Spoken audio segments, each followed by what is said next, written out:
महाकारुणिक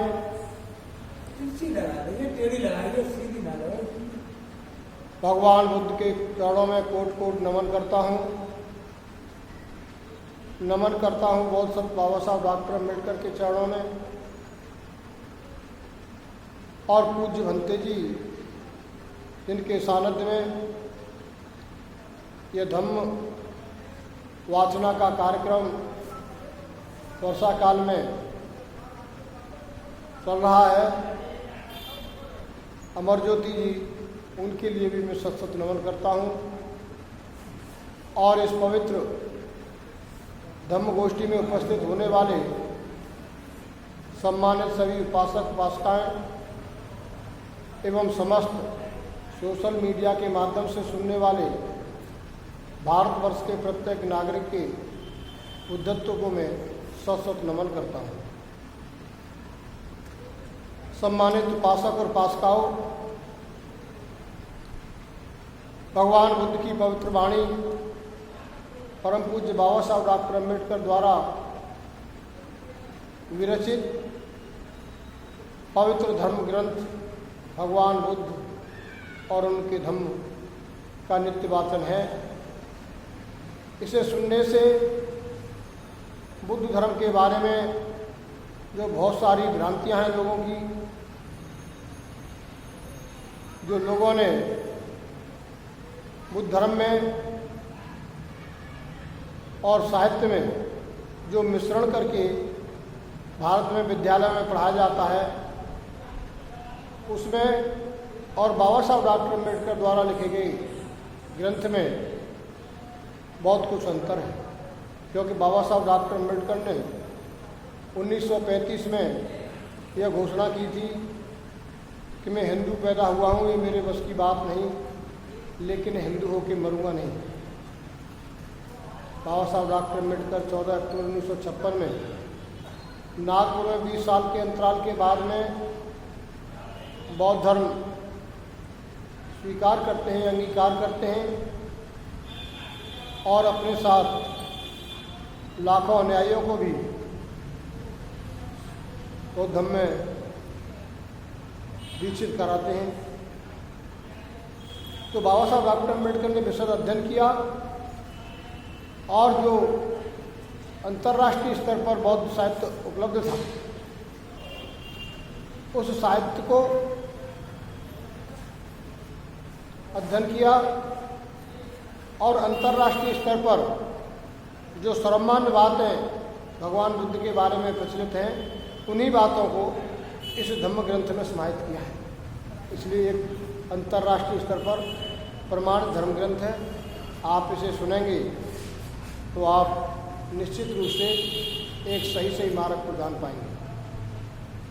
आज हम आपको बताएंगे भगवान बुद्ध जब अपने पुत्र राहुल को 7 वर्ष की उम्र में लोक सेवार्थ धम्म में दीक्षित कर लेते हैं, संघ का सदस्य बना लेते हैं और उन्हीं के साथ हो लेता है। विश्व में एक अनोखी घटना है कि कोई पिता अपने 7 वर्ष के बच्चे को लोक सेवार्थ संघ में शामिल करें। भगवान बुद्ध जब तक शाक्य जनपद में लौटे तो उन्होंने जनपद वासियों को 2 समूह में बटा हुआ पाया, एक अपने पक्ष में और दूसरा विरोध में। जब वो अपने गृह परिवार के लोगों से मिलने के बाद में शाक्य जनपद में पहुंचे तो उन्होंने पाया कि शाक्य संघ के उस समय पुराने मतभेद याद आ गए, क्योंकि वर्तमान में भी शाक्य समाज के लोग 2 गुटों में बटे हुए थे। कुछ तथागत के पक्ष में थे और कुछ विपक्ष में थे। क्योंकि यह दृश्य उस समय का है, उस समय भी यही स्थिति पैदा हुई थी जब कोली वंश से युद्ध करने की बात आई थी। पानी के बाबत जब युद्ध की स्थिति पैदा हुई थी और कोली और शाक्य वंशों के युद्ध को लेकर के जो शाक्य संघ ने निर्णय लिया था तो बहुत कुछ लोग तथागत बुद्ध के समर्थन में थे, जो शांति से हल चाहते थे, युद्ध नहीं चाहते थे, वो समर्थन में थे। और जो ये कहते थे कि तथागत बुद्ध की कायरतापूर्ण बात है, युद्ध ही एकमात्र समाधान है, युद्ध होना चाहिए, वो सिद्धार्थ गौतम के उसमें विरोध में थे और आज भी विरोध में थे। इसलिए शाक्यवंशी लोग दो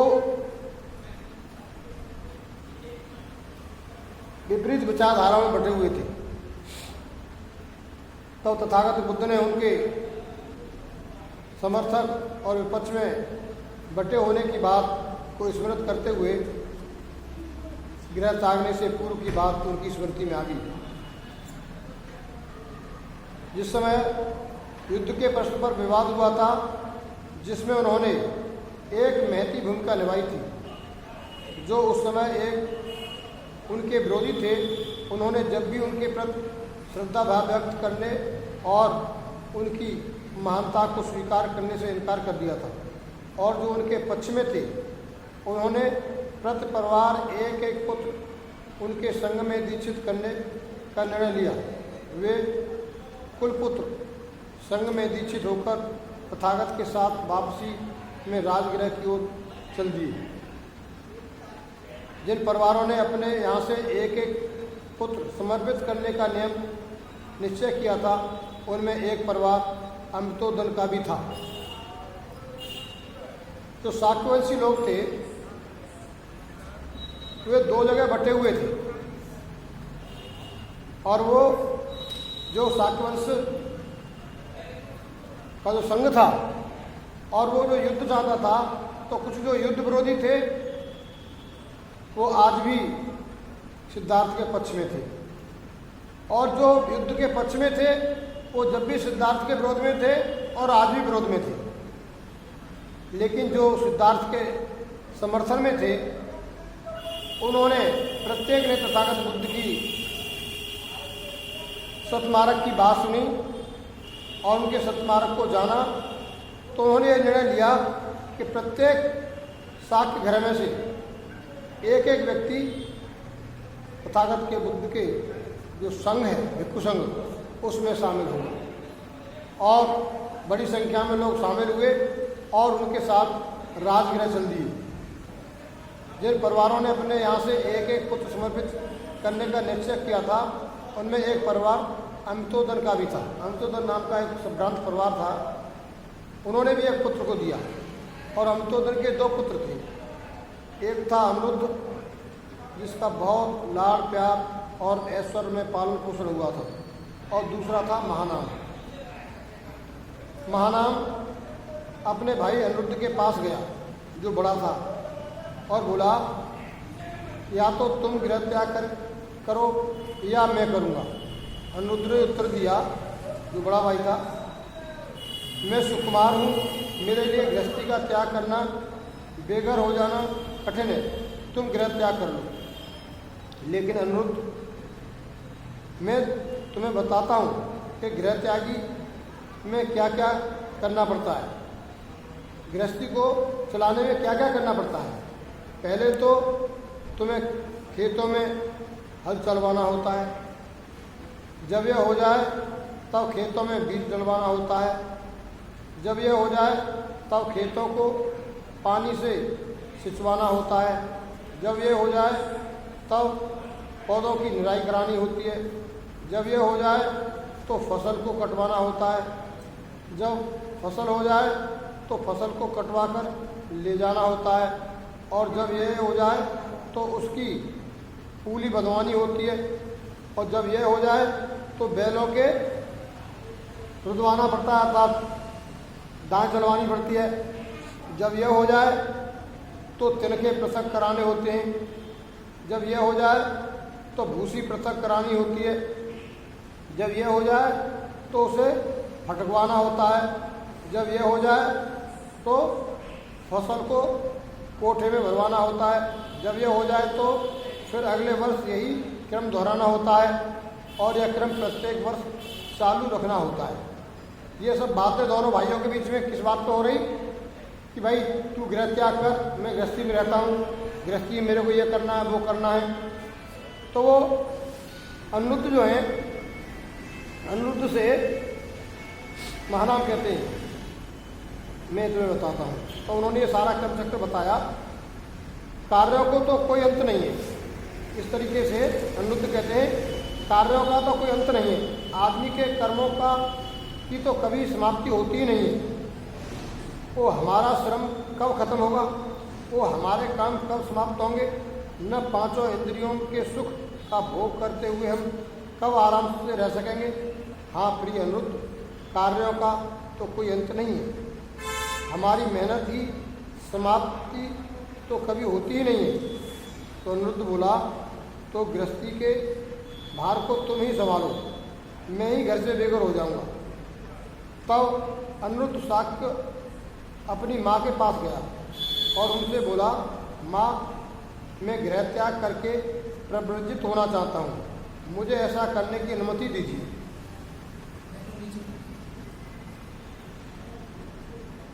अनिरुद्ध शाक्यों के ऐसा कहने पर उसकी माँ ने उत्तर दिया, अनिरुद्ध तुम दोनों प्रिय पुत्र हो, तुम दोनों में से मैं किसी को कोई दोष नहीं पाती हूँ। किसी दिन मृत्यु आने पर न चाहती हुए भी मैं तुमसे अलग हो जाऊंगी, किंतु मैं जीते जी तुम्हें घर छोड़कर प्रवृत्त होने की अनुमति कैसे दे सकती हूँ। यानी जब माँ के पास गए तो माँ का तो लाड़ी अलग होता है, कोई भी माँ नहीं चाहती। और अनिरुद्ध के दूसरी बार भी यही प्रार्थना दोहराई, उसे वही उत्तर मिला। तीसरी बार फिर अनिरुद्ध ने अपनी माँ से प्रार्थना की, तब भी वही उत्तर मिला। उस समय शाक्य जनपद पर भद्दी शाक्यों का राज करता था। जो कपिलवस्तु राजधानी थी शाक्य जनपद की, तो वो इस तरीके का गणतंत्र था कि शाक्यों के कई परिवार बारी बारी से उसके मुखिया बनते थे, राजा बनते थे। और जब तथागत बुद्ध का जन्म हुआ था उस समय राजा शुद्धोधन की बारी थी राजा बनने की। और इसके बाद में 7 वर्ष बाद जब वो वापस आए तो भद्दी शाक्य की राजा बनने की बारी थी, वो राजा था उस समय शाक्य जनपद पर भद्दी शाक्य राज्य करता था और वो अनिरुद्ध शाक्य का मित्र था। अनिरुद्ध की माँ ने सोचा कि भद्दी शाक्य तो कभी अपने राज्य को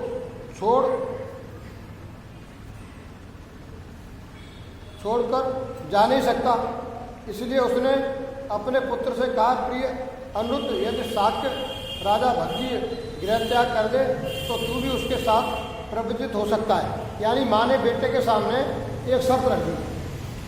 और उन्हें क्या था, माँ को ये मालूम था कि कोई राजा क्यों त्याग करेगा।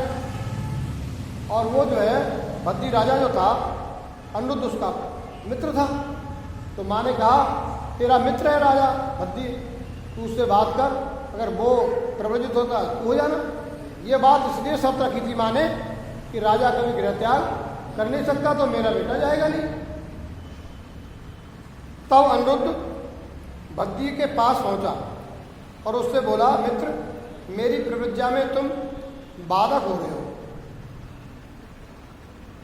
तो वो बोला, मित्र, यदि मैं बाधक हूँ तो यह बाधा दूर होनी चाहिए, मैं तुम्हारे साथ हूँ, तुम प्रसन्नतापूर्वक संसार का त्याग कर दो।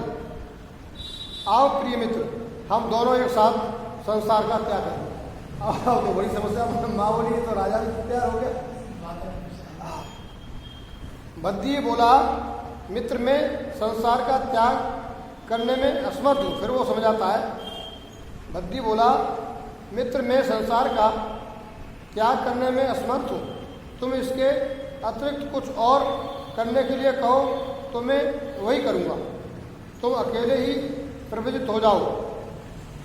मित्र, माँ ने मुझसे कहा है कि यदि तुम प्रवृत्त हो जाओ तो मैं भी हो सकता हूँ। लेकिन भद्दी समझा रहा था अनिरुद्ध को, करे नहीं भाई, मैं तो नहीं कर सकता, तुम कर लो, अच्छा कार्य है। लेकिन उसने कहा कि मेरी माँ ने तो ये शर्त रख दी है। मित्र, माँ ने तो मुझसे कहा है कि यदि तुम प्रवृत्त हो जाओ तो मैं भी हो सकता हूँ, और तुमने अभी अभी कहा है यदि मैं बाधक हूँ तो बाधा दूर होनी चाहिए। और अभी आप कह रहे हो कि चलो भाई अगर मैं बाधा करूँ तो कोई बात नहीं, दोनों होते, और अब आप मुझे समझा रहे हो।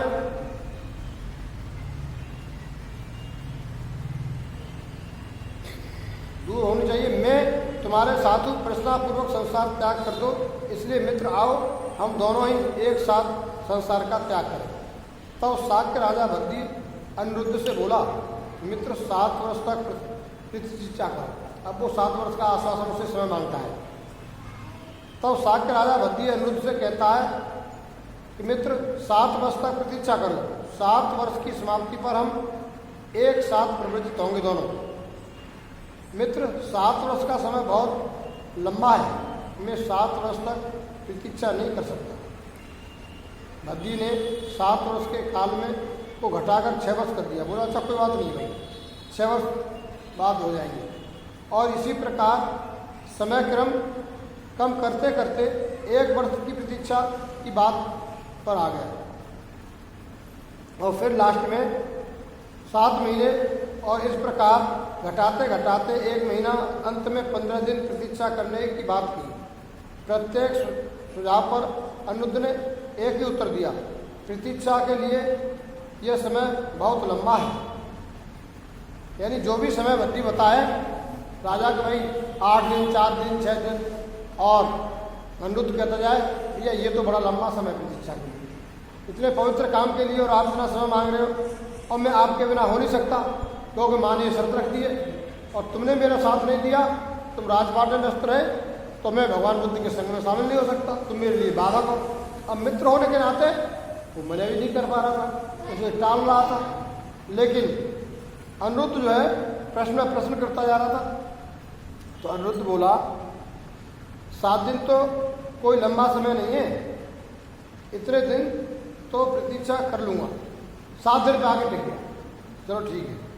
तो 7 दिन बाद क्या हुआ, तब शाक्य राजा भद्दी और अनिरुद्ध, उनके साथ आनंद, भृगु और किम्बिल और देवदत्त अपनी चतुरंगी सेना के साथ वे वैसे ही घर से निकले जैसे पहले अपनी चतुरंगी सेना सहित उद्यान क्रीड़ा के लिए साथ जाते थे। उपाली नाई भी साथ हो लिया, सब मिलकर उनकी संख्या 7 होगी। यानी अनिरुद्ध जो है राजा भद्दी को समझाने में सफल रहा, और साथ ही साथ राजा भद्दी को ही नहीं बल्कि उसने शाक्य जनपद के 7 लोगों को तैयार कर लिया। और उन्होंने कहा चलो गृह त्यागो, जब तथागत को कोई पवित्र मार्ग मिला है, कोई अच्छा नीति मिली है, लोक कल्याणकारी मार्ग मिला है, और उनके सानिध्य में उनके प्रवचनों से प्रभावित होकर के तमाम उस समय के ऋषि मुनि, तप तपस्वी, राजा महाराजा और धनपति लोग उसमें सम्मिलित हुए हैं, तो निश्चित रूप से भगवान बुद्ध का मार्ग लोक कल्याणकारी मार्ग है। इसलिए हमें भी इस माया मोह को त्याग करके तथागत की शरणागत होना चाहिए। तो वो 7 लोग एक साथ हुए, और 7 के नाम इसी प्रकार से थे, राजा भद्दी, अनिरुद्ध, आनंद, भृगु, किम्बिल, देवदत्त, ये 7 लोग, और साथ में उपाली नाई। कुछ दूर जाने पर उन्होंने अपनी सेना को लौटा दिया और सीमा पार कर सात के जनपद में प्रवेश किया। उन्होंने अपने सुंदर गहने कपड़े उतारे और उनकी गठरी बनाई, और उपाली नाई से बोले, हे अच्छे उपाली, तुम आओ, वापस कपिलवस्तु चले जाओ, तुम्हारे जीने के लिए यह सब पर्याप्त है। हम जाकर तथागत की शरण ग्रहण करेंगे। और वे आगे चल दिए। वे 7 राजकुमार परिवार के संपन्न लोग, जिन पर राजशाही ठाटबाट था, और अपनी सजी धजी सेना के साथ गए। और जैसे ही कपिलवस्तु की सीमा आई, दूसरे राज्य सीमा में प्रवेश किया। उस अपने प्रिय उपाली जो नाई था, उससे कहा, भाई तू सेना को लेके वापस जा, और ये हमारे पास जो राष्ट्रीय आभूषण है, इन आभूषणों को तू ले जा, ये तेरे जीवन भर काम आएंगे, बहुत बड़ी संपदा है। वे चले गए और कपिलवस्तु लौटने के लिए उपाली ने विदा ली। इस प्रकार उपाली उन राजपुत्रों को, उन राजपुर के संपन्न घराने के लोगों को विदा कर दिया और वो लोग अपने माया मोह से मोह भंग करते हुए भगवान बुद्ध की अमृत वाणी और लोक कल्याणकारी मार्ग को ग्रहण करने के लिए भगवान बुद्ध के शरणागत हुए, वहाँ चल दिए। इस प्रकार से भगवान बुद्ध जब कपिलवस्तु लौटे तो उनका पुत्र ही नहीं बल्कि उस जनपद में, उस राज्य में जो तथागत बुद्ध के उस समय भी अनुयायी थे, प्रशंसक थे, समर्थक थे, जो चाहते थे कि बैर से बैर कभी शांत नहीं हो सकता, पानी के लिए खून बहाना व्यर्थ है, युद्ध नहीं, बैठ करके समाधान होना चाहिए, शांतिपूर्वक दोनों राज्य रहने चाहिए। वो लोग आज भी तथागत बुद्ध के शरणागत थे और वो इतने प्रभावित हुए कि उन्होंने, समर्थकों ने अपने परिवार में से एक एक पुत्र को तथागत बुद्ध के संग के लिए समर्पित किया। तो भगवान बुद्ध का धर्म इतना लोक कल्याणकारी था और आज भी है कि भगवान बुद्ध के मार्ग पर चलकर लोगों ने आपसी भाईचारा, मैत्री, सद्भावना के तहत पूरा जीवन का लाभ उठाया, भारत को अखंड और विशाल भारत बनाया। उसी से प्रभावित होकर सम्राट अशोक ने भी भगवान बुद्ध की अमृतवाणी, लोक कल्याणकारी सिद्धांतों को प्रचार प्रसार करने के लिए अपने पुत्र महेंद्र और पुत्री संघमित्रा को धर्म के प्रचार प्रसार में लगा दिया। संसार में ये अनोखी घटना है, लोग जन्म लेने के बाद में सब कुछ संग्रह ही संग्रह करते हैं, मुझे पद मिले, मुझे पैसा मिले, और उनकी ये तृष्णा कभी खत्म नहीं होती। लेकिन संसार में ये बेमिसाल उदाहरण है कि तथागत बुद्ध राजकुल में पैदा होते हुए भी उन्होंने राजपाट को त्यागा, सुंदर पत्नी को त्यागा, अपने दुधमोहे बच्चे इकलौते राहुल को त्यागा और उस लोक कल्याण धर्म में अपने पुत्र को समाहित किया और